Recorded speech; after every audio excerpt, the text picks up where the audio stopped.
কোনো ফজিলত আইতো যাইতো না। কিন্তু ইমাম যদি ভালো ফরজগার হন, ইমাম যদি তরজমা বুজরা আলিম হন, ইমাম যদি সুন্নতর পাবন্দ হন, ইমাম যদি কিতাব খাতা বুজরা আলিম হন, তাহলে নামাজের রুতবা বাড়িব, নামাজের পজিশন বাড়িব। বুঝছেন কি কথা?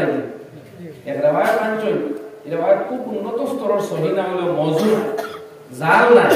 মান সাল্লা খালফা আলিমিন তাকিয়িন ফাকান্নামা সাল্লা খালফা নবিয়্যিন। যে মানুষে কোনো পরেজগার দিনদার আলিমের পিছনে নামাজ পড়লো, সে যেন নবীর পিছনে নামাজ পড়লো। সুবহানাল্লাহ। আগে আপনারা আলিম বানাই আপনি হোক যে পরম্পরা চলিয়া ইমামরে বেতন কমাইয়া দাও, মসজিদের উস্তাদরে মাদ্রাসার বেতন কমাও, আর খালি বিল্ডিং বানাও, খালি আপনার ডালাই করো, টাইলস লাগাও, ওবার উন্নত করো। এখানে আপনার ইমানের উন্নতির মূল হইতো না। আপনার ইমানের উন্নতি হইল ইমাম সাহেবের খামো লাগাই, কাউ মস্তুরা তো কর্ম করাই। ইমাম সাহেব সাতটাতে একটা দিন দেখো আমার মা বলি করে সরাসরি দিনের কথা বলা নিয়ে হইতো। মুরব্বী 3 জন লোকে যাকো, জওয়ানের 2 জন যাকো, আর সাউন্ড বক্সের মাধ্যমে একবারে কারণ রমলো একদিন, কমলো একদিন, সপ্তাহে ইমাম সাহেব একদিন টাইম দেখো মা বলিতে দিনের কথা ইমামের লিঙ্ক দিয়ে বলা সরাসরি উন্নত করা। মুরব্বী একদিন টাইম দেখো আমরা সুরাফরাত শুদ্ধ আমরা দিনের কিছু মা উন্নত করা টাইম দেই না, কারণ মহল্লা বদলি হই। ইনশাআল্লাহ হযরত মুফতি সাহেব কুদ্দিস রাসূলুল্লাহ ফরমাইতা ইমামে যদি চায় তো পুরা মহল্লা वाले लेके जन्नत में जा सकता है। यदि इमाम में एंगेज रहा लागो और इमाम और बेटोर मिकी তার গণিতরা আপনি উমরা ঘুরে ঘুরে যাইতা রে পার্টি লিয়েও যাইতা और इमाम साहब তারা এই দিন নাই আপনার হরতা বলা বলা স্কুল হড়াইতা ইমামর হরতা মানুষটা না অমানুষটা এই বিকি রাখনা খালি বরকত দোয়া দিতা। ওই দিন বড় সাহাবিয়ানে ভাই গায়ে কইলা মধ্যে কাইনো সাহাবিয়ান তার ফ্যামিলিও সাহাবিয়ান তাই বড় সাহাবিয়ান কোন বাচ্চা মেয়ে একজন বলে তার সুদান একজন দিল্লি ইউনিভার্সিটির আন্ডারে বিডিএস পড়া হয়েছে আর একজনে নেটর তৈরি করে সব সুন্দর কইতরা মানে মেসার হল পরিষদ বরকত আছে কথা তো বাস্তব ভালো লাগলো, কিন্তু এত পয়সার মালিক এইখান খরচ তো মেসার বেতন বাড়াইবার প্রয়োজনীয়তা হোক বরকত খালি ইমাম সব আর কোনো বরকত নাই। আমি আগে কইতাম এটা তো মনে করেন ওয়ালেটে দিতে বলছিলাম দিকির ভালো জন্য আইয়ুদ্দিন সাহেব রহমাতুল্লাহ আলাইহি আসলো কইতারা ইমাম সাহেব তো দোকানের দাম বরকত করে দিয়া তাহলে তো দাম কত বলে 700 বলে ওটা 200 নাও বলে কেন বলে বরকত স্কুল হরতায় করতে ধরা 6000 টাকা বলে আমি 600 টাকা দেব বলে আর আমার বরকত দিতে খাই ইলা যদি সব ডিপার্টমেন্টে বুঝিলে ইমাম সাহেব 100 টাকা 2000 200 টাকা 8000 তে হাসাল বরকত 100 টাকা দেবে হয়ে গেছে। বেতন আপনারা medical free, ration free, education free বলে ইমাম সাহেব দিলেন 8 টাকা 8000 টাকা হতে পারে না জমব আর লাখ টাকা দেবে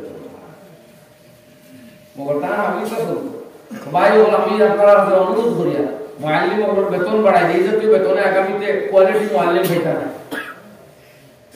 ইমাম ওর বেতন বাড়াতো আর আমরা পয়সা চাই কি আমরা দিনের রাস্তা বড় হইলে করি। আল্লাহ কোরআনে কারীমের ভিতরে ফরমায় ويطعمون الطعام على حبه مسكينا ويتيما واسيرا انما نطعمكم لوجه الله لا نريد منكم جزاء ولا شكورا। আল্লাহ রাব্বুল আলামিন ফরমায় রহমানের আমার প্রিয় বান্দা যারা ওই তাদের লক্ষণ হলো তারা আমি আল্লাহর মহব্বতে মানুষকে খাদ্য দান করে, আহার দেয়, খাবার প্রদান করে, আল্লাহর ওয়াস্তে কোনো বদলা প্রতিদান খাওয়ার উদ্দেশ্যে নয়, বরং খাওয়াইয়া ওই কথা ঘোষণা দেয় আমরা তোমাদের খাওয়াইলাম আল্লাহর কাছ থেকে প্রতিদান পাওয়ার জন্য, তোমাদের কাছ থেকে কোনো ধরনের বিনিময় কৃতজ্ঞতা চাই না। আল্লাহর ঘোষণা। আল্লাহ বলে আমার কবে মায়া থাকার বান্দা এই সম্পর্ক তো আমরা আল্লাহ লোকের মায়া মুক্তি দাবি করলে চলবে না, দেখাই দেব হাতে করবে দেখালে লাগবো বাইরে এর লাগে কোরআন শরীফ প্রথম খারাপ প্রথম সূরা আলিফ লাম মিম সূরা বাকারার মধ্যে আল্লাহ কই আল্লাযীনা ইউমিনুনা বিল গায়ব, যারা গায়বে বিশ্বাস করে। নাম্বার 2 ওয়া ইয়াকিমুনাস সালাত, যারা নামাজ পড়ে রীতিমতো কায়েম করে। 3 ওয়া মিম্মা রাযাকনাহুম ইউনফিকুন, যারা খরচ করে আমার দেওয়া রিজিক হইতে। 3 নম্বর আল্লাহ বলেছে ঈমান, নামাজ, খরচ। ঈমান, নামাজ, সাদকা। আমরা পয়লা দুইটা ঠিক আছে ওগর পকেটে দিয়ে আর খাইতাম চাই না, ইলা হইতো না দোস্ত। আমি আপনারা আয়াত তিলাওয়াত করলাম আর হাদিস এবং শুধু বাংলা অনুবাদ করব, কোনো ব্যাখ্যা তফসিল লিখলাম না। আয়াত তিলাওয়াত করলাম, আল্লাহ রাব্বুল আলামিন ফরমাইতা ইন্না হাযাল কুরআন ইয়াহদি লিল্লাতী হিয়া আকওয়াম। এই কোরআনে কারীম সেই কিতাব যেখানে দুনিয়ার মানুষের সবচেয়ে সঠিক, সবচেয়ে সোজা এবং সবচেয়ে স্থায়ী করতে থাকে। ওই বাশশিরুল মুমিনিন এবং সুসংবাদ প্রদান করে ওই সমস্ত মুমিন বান্দাদের আল্লাযীনা ইয়ামালুনাস সালিহাত, যারা আমল সালেহ করে আল্লাহর গোলামিতে জীবন কাটায়, নাফরমানি থেকে বিরত থাকিয়া জীবন কাটায়, তারা এই কোরআন শরীফের সুসংবাদ দেয় এই কথা কইয়া বিআন্না লাহুম আজরান কাবীরা, তাদের জন্য আল্লাহ রেখেছেন উত্তম বড় বদলা, মহান বদলা রেখেছেন আল্লাহ। কি বদলা? হাদিস শরীফ আছে, কোরআন যে কোন কিতাব আল্লাহ ব্যবহার করেছেন ওয়ান্নাল্লাযীনা লা ইউমিনুনা বিল আখিরাহ, যারা আখিরাতকে অস্বীকার করে মানে না, আ'তাদনা লাহুম আযাবান আলীমা, আমি আল্লাহ প্রস্তুত করিয়া রাখছি তাদের জন্য কঠোর শাস্তি। বিপদ হয়ে গেছে আল্লাহ, ও শাস্তির পদ্ধতি আমরা প্রাপ্তির পদ্ধতি নিজে ঠিক করা লাগে। আল্লাহ এক পথ হইল আজরান কাবীরা, কবির মানে বড়, আল্লাহ কতটা বড় বদলা, এটা বড় মাহফত হবে বলছে। এক বাচ্চা যদি কই বেশি ওজন তে বেশ তাইবে সাইজ যদি বলা না কই না, বড় মানুষ একদম তুলা মানে যখন কিন্তু খুব ওজন তে সাইজ দিই ওরে রে ভাই, গাড়ি এখানে যদি কই বেশি ওজন টায়ারে ধরে না তাইলে 200 টন হইবে, মাথার বুঝলা না।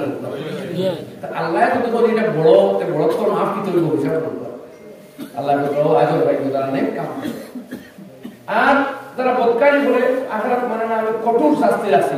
এবারে এই কঠোরতা হলো জঘন্য কঠোর হইব, আল্লাহ বলেছেন কঠোর, কতটা কঠোর হইব। ঠিক আছে, বুখারী শরীফের হাদিস আমি পড়েছি, বিভিন্ন আলফাজ বদলিয়া বদলিয়া বিভিন্ন কিতাব বই আয়াত আইছে, নবীজি ফরমায় কামাসাল্লাযী ইয়াকরাউল কুরআন, যে মুমিনের কুরআন পাঠ করে হামেশা, মাসালুল মুমিনিল্লাযী ইয়াকরাউল কুরআনা কামাসালিল উতরুজ্জা, আর হাদিস পড়তাম না বাংলা কইলে, যারা কোরআন পাঠকারী মুসলমান তাদের দৃষ্টান্ত ওই ফলের সাথে, এটা খুব সুগন্ধিময় এবং সুস্বাদু, খাইতেও মজা, তার সুগন্ধি গ্রামও বেশি। তো মুমিনের কোরআন পড়লে তার মধ্যে কোয়ালিটি পয়দা হয়, সিফত পয়দা হয়, আর তার অন্তর শুদ্ধ হয়ে পাক্কা দিন। আর যে কোরআন পড়ে না তার দৃষ্টান্ত খেজুরের মতো, খাইতে মজা পাওয়ার কোনো সুগন্ধি নাই, এটাকে সমাজে কোনো ফায়দা পায় না। আর মুনাফিক হইয়া যদি কোরআন পাঠ করে, আল্লাহ নবী ফরমায় তার মধ্যে সুগন্ধ হয়ে যাওয়া এবং বৃত্ত নষ্ট। আর যে কোনো হিন্দু বলার তো আর মুসলমান আসলে মুনাফিক বৃত্ত রইল, তা অগন্ত তারাও কোরআন পাঠ হয়ে গেলে সুগন্ধি আইল, আর কোথা থেকে কোরআন পড়ে না মুনাফিক, ও এর মধ্যে সুগন্ধিও নাই, স্বাদও নাই। তো ভাই বলার বুজুর্গ হল আপনারা মতো আরো 2 সূত্র হইলাম যে আল্লাহ আমাদের দাম রাস্তা, আর তার মধ্যে মহব্বত থাকলে আমরা মানুষের খাবার আহার্য দান করতাম। কোরআনের বুজুর্গ আমি সামান্য আলোচনা করলাম, এই মতো বৈশিষ্ট্য আল্লাহর রহমত থাকাই আমরা কোরআন ভাইয়া করতাম পারিয়া হাফিজ বানাইয়া, এটাও সিলসিলা কাবিরিনের তৈরি গেছিলাম। আমরা কদর করা রাখবো তাইলে এই সিলসিলা রইব, কদর করে না আমরা কোনদিন সিলসিলা বন্ধ আমরা কইতে পারবো, কইতে এটা বন্ধ করা কঠিন নিয়ে আল্লাহ লাগি কইতে হয়। তোমার কত করে আরো তোমরা চাইতেন গোবর লাগে গেলেন, কিন্তু আমি দেখে চাইনি হবে রাস্তা দিকের বলা লা ইলাহা ইল্লাল্লাহ, লা ইলাহা ইল্লাল্লাহ, লা ইলাহা ইল্লাল্লাহ। আল্লাহ মন করাইতে পারে না রে বন্যা তোরা সব পারে আল্লাহ। তো কি চাই কোনো ভাই আসল একটু আজারি মাফ